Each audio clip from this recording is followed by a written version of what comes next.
Akong suliran. Kini ang akong suliran.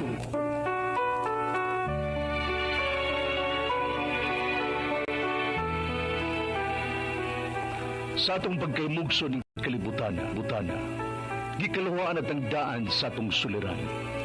Ang suliran mo'y kabahin sa itong inadlang panginabuhian. Aba na doon ay suliran nga dili mo mapasan nga ikaw ra. Nagkinahanglan kag katabang aron sa pagsulbad ni ini. Nagkinahanglan kag kahayag na may mulandag sa imong unahuna. Ug tungod ni ini, natawag kini nga atong tulumanon nga naguluhan. Kini ang akong suliran. Kini ang akong suliran. Mga minugbong duwa nga matapos lang sa usa ka hugna. Mga kinutlog gikan sa mga suwat sa mga minahal namong tigpaminaw. Busa kung aduna kamoy suliran nga naggumon karon sa inyong galamhan, suwata ka na og ipadala ning atong tulumanon. Kini ang akong suliran. Aron kabuhatan ka na og duwa sa kahanginan og pagatambagan sa mga bulawan ng hunahuna. Kini ang akong suliran. Kini ang akong suliran.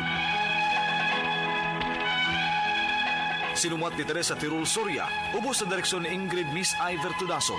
Dalit kaninyo sa RMN Drama.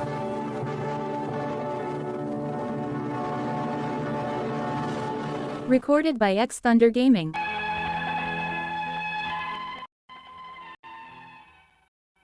Mayong adlaw kanyong tanan nga nagpaminaw karon ning tulumanon, kini ang akong suliran. Ilabi na kaninyo Dr. Rene Obra ug Attorney Elaine Bathan. Ingon man sa mga artista nga maghatag og kinabuhi ning akong suwat suliran. Ako si Annalyn, 21 anyos, single ug wa pay anak. Nagpuyo sa Cebu City. Punto legal kining akong suliran. Kabahin kini sa tag-iya sa among previous nga giabangan nga bahay. Aron niyo hisabtan, sugdon ko sa dihang high school na ko atong tungura.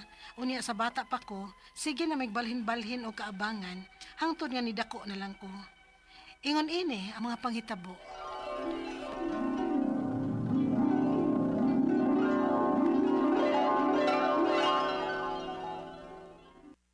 Ubay-ubay man dahil kong tunanan, oy. Exam na barong si Manahada. Kinahalan nga masud ni sa akong utok. Annalyn, pag hinahinay na niyang impake sa imong mga butang, ha? Ha? Nga naman, ma?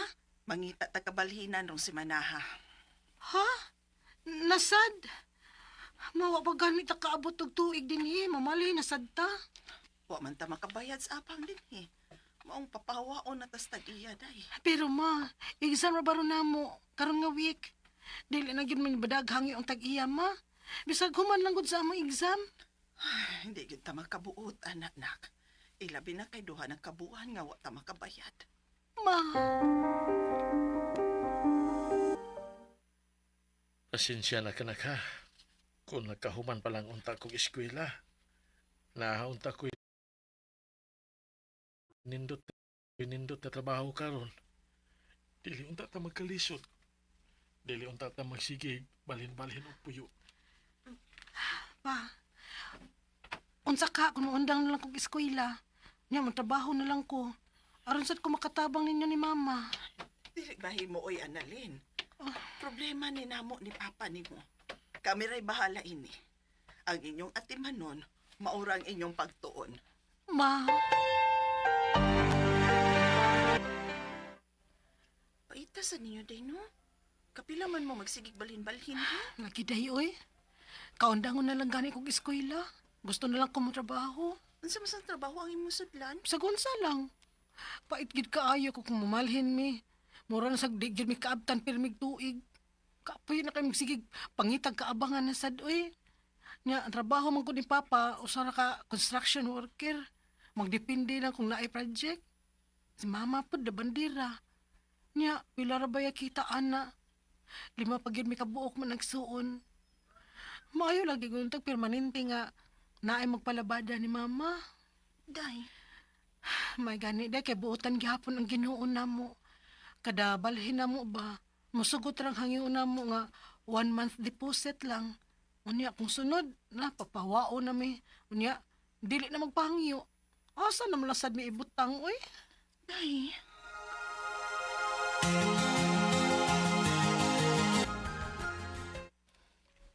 Annalyn, can I talk to you for a moment? Yes, sir.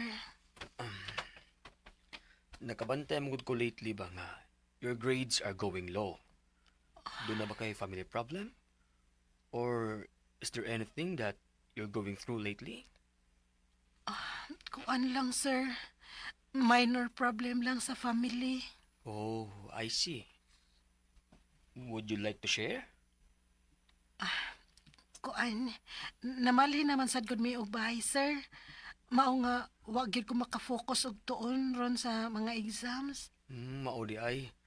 Natingalan ko kay you're doing good ra ba gyud sa imong grades pirmi. Anugon lang. Sige lang, sir. Mamawi lang ko sa sunod. Kana. Mao na gusto na kong madungog nimo. Kinahanglan nga mamawi ka gyud. Maayo na lang ining graduate nimo sa high school. Kung makita nila nga taas kag mga grado, may puruhan jud nga maka-avail ka sa mga scholarship in college nimo. Daghan man gud og offer nga ingon ana. Og don't worry. Pohon in college nimo kung maproblema ka, pwede ka mo doon ako. Tabangan ti ka. Salamat, sir.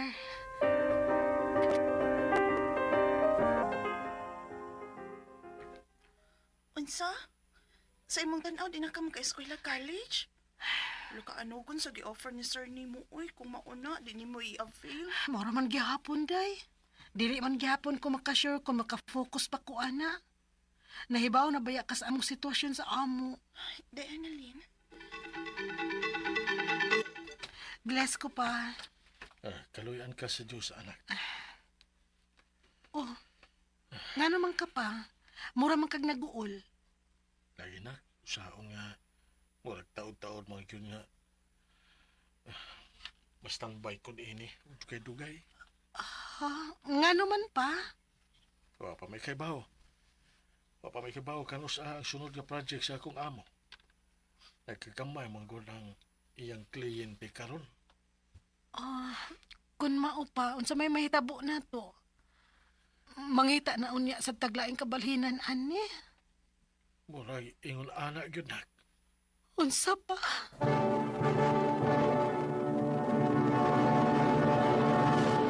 Recorded by X Thunder Gaming. Pakit kaayo ang among kahimtang. Nagtubo ko nga sige lang migbalhin-balhin og kapuy-an. Murag dili na maihap sa akong tudlo kung pila na kabay among nabalhinan. Hinungdan nga dunay mga tuig nga dili ko makaeskwela. Gani, ako mao'y pinakamaguwang sa among classroom. Hangtod nga nakamatngon kog buot og na-realize na ko nga gikapoy na ko sa among sitwasyon. Hinungdan nga nakadesisyon ko nga muundang na lang yung eskwela. Nya mangitag trabaho aron makatabang ko sa among sitwasyon. Unya, Unsay mo undang ka? ma, kinahanglan nga muundang ko. Lison na gud ka ita. Wa trabaho si Papa, unya ikaw, pila ra kita sa pagpanglabada. Annalyn. Nya, unsa bang trabaho ang imong sudlan, ha? Mangita ko, ma. Madawat naman ko kay 18 na baya ko. Nahala sige gud. Ikay bahala.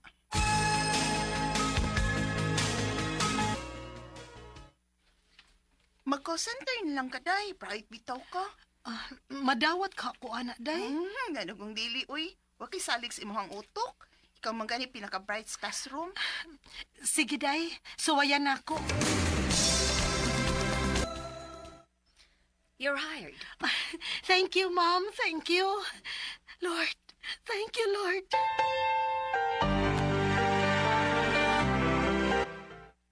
May hinuon na kung mauna. Dili hinunda ko kayang sweldo, ma. Pero makatabang ra sa atong sitwasyon. Og, sugod karon ma. Ako na'y mubayad sa atong abangan din, he. Salamat, tak, ha? O, sa pa yan, ma.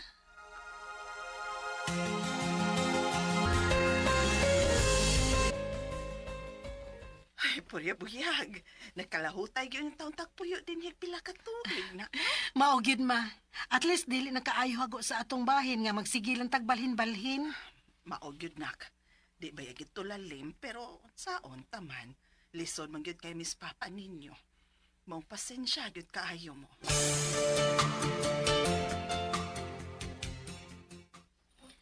Pasensya na, Annalyn, pero usa ka sa natangtang sa trabaho. Oh. Tungod kay mas gi-priority ang mga nangaraan na gyud sa kumpanya. Pero, nga naman, ma'am. Ay, sad to say, dili na parehas og sales karon compare sa una. Nagkahinay ang business sa tag-iya. Kinahanglan nga manaktak tautaw. Ma'am.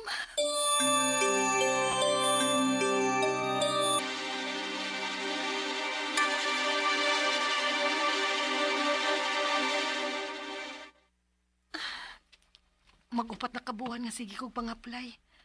Pero wa man gihapon ko kakitag trabaho. Saon man ni, oy? Nak, Oh, ma? Ganun niya man ka din sa iskina. nakipaabot gid ka namo din sa iskina. Oh, nga naman, ma? Gipadlakan sa tag-iya sa bayang ato. Unsa? Nga naman? Kay lagi wa na kuno tay bayad-bayad sa abang. Di ta kasud sa ato na kay gipadlakan man nila. Unsa, ma? Ginoo ko.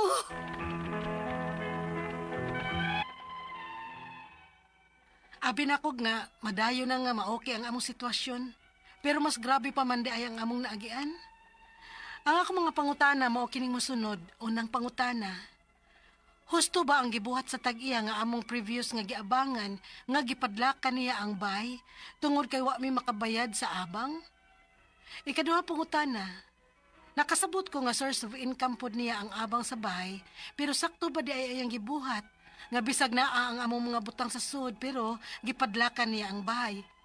Og dili namin niya pasudlon, bisag ni saad pa ko nga bayran namo siya hinahinay kung makakita na kog trabaho. Ikatulong pangutana. Nakakita na kog laing trabaho karon. Ang problema kay dili pagyud nako siya mabulto og bayad, maong nihangyo ko kung pwede bang hinay-hinaya na lang nako. Kay napugos na malang gyud mi og panghitaglaing kapuy-an, kay dili naman mi niya papuy-on balik didto. Karon nihangyo ko kung pwede ko haon namo ang mga butang. Pero dili man niya ihatag. Unya ra kuno namo makuha ang among nahabiling butang didto kung maka full payment na mi. Makatarunganon bagod ang iyang gibuhat. Ikaupat og katapusang pangutana. Wa mi plano nga mudagan sa among obligasyon kay nahibaw man mi nga bayranan gyud namo siya nga angay isitol. Dili pa lang gyud namo kaya sa pagkakaron nga mobulto mi og bayad. Pero nihangyo mi nga unta makuha namo ang among mga butang kay kinahanglanon kaay namo. Pero dili siya makamaong mosabot. Asa man may pwedeng muduol nga makatabang namo nga makuha namo ang among mga butang. Palihog, tabangi og tambagi ko. Kini ang akong suliran, Annalyn.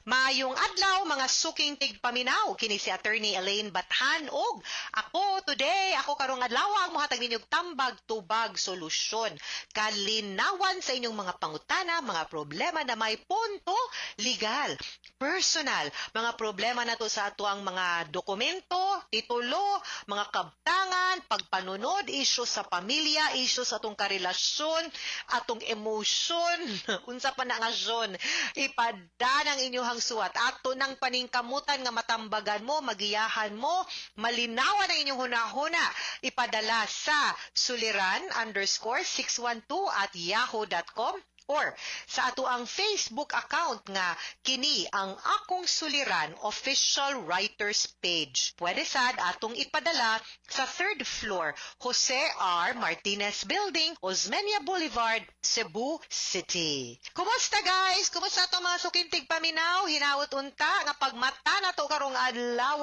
Ni smile lang gihapon ta bahalag perting mahalas gasolina. Kibaw mo ang mga palaliton.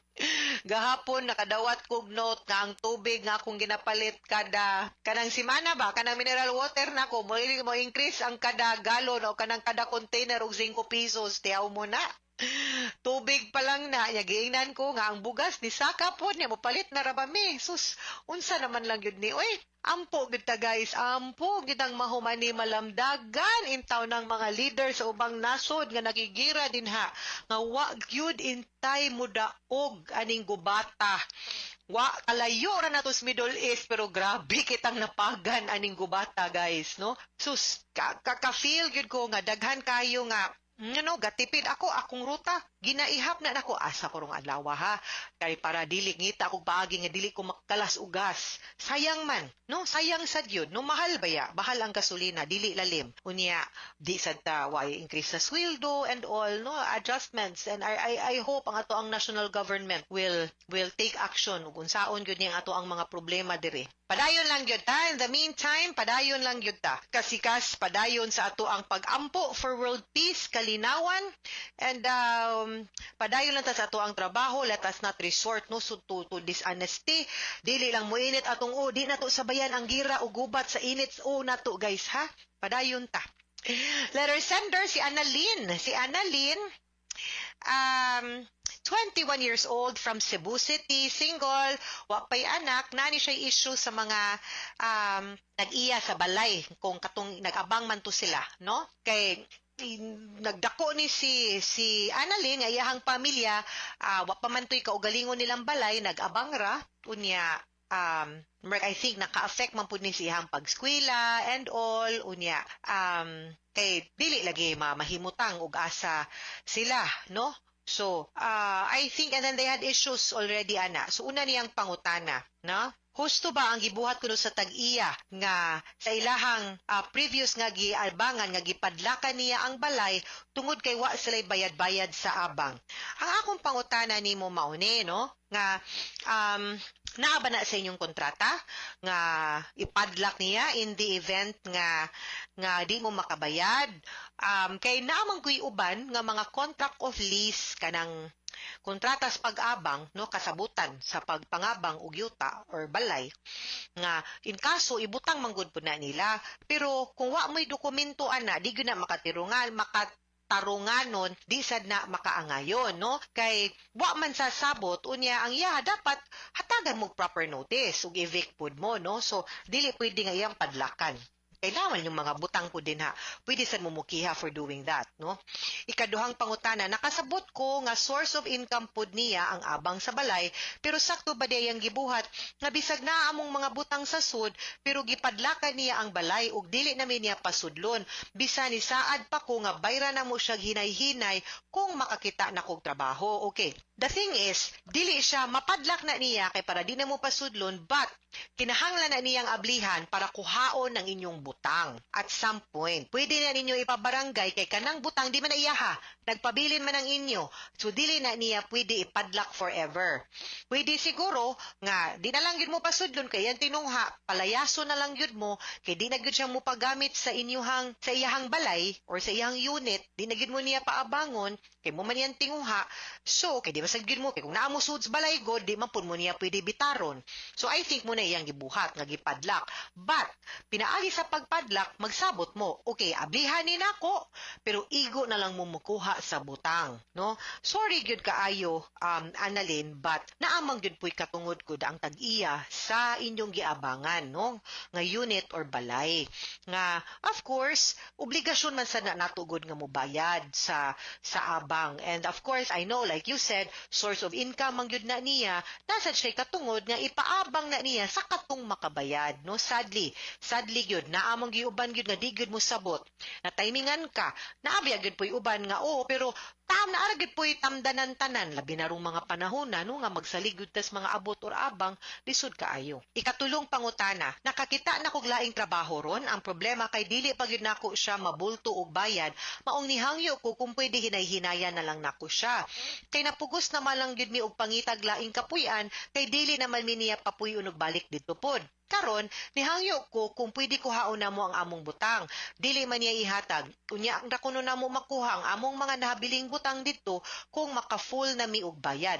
Makatarunganon bagod na iyang gibuhat. Kana is no. She cannot hold hostage ang inyong mga butang kay wa manay labot sa sabot sa pag-abang. The best that she can do is papirmahon ka og promissory note, kay kung naa kay promissory note, magukod man kaniya kung dili naka makabayad, makihamang ka. Kay naamang kay gipirmahan nga bayranan og obligasyon. Pero kanang butang, pwede gyud na nimo kuhaon. Adtos barangay, pagpakuyog og tanod or pulis para makuha ninyo ang inyong mga butang. Okay? Ikaupat ug katapusang pangutana, wa may planong mudagan sa among obligasyon kay nahibaw ming bayranan gyud na namo siya ug angay isettle. Dili pa lang gyud namo kaya pagkakaron nga mabulto siya og bayad. Pero nihangyo mi nga unta makuha namo among butang kay kinahanglanon kaayo namo pero di siya makamaong musabot bati sa nigbatasan ning kaning tag-iyas balayda di pud kibaw musabot. Asa man may pwedeng moduol nga makatabang namo nga makuha namo among butang.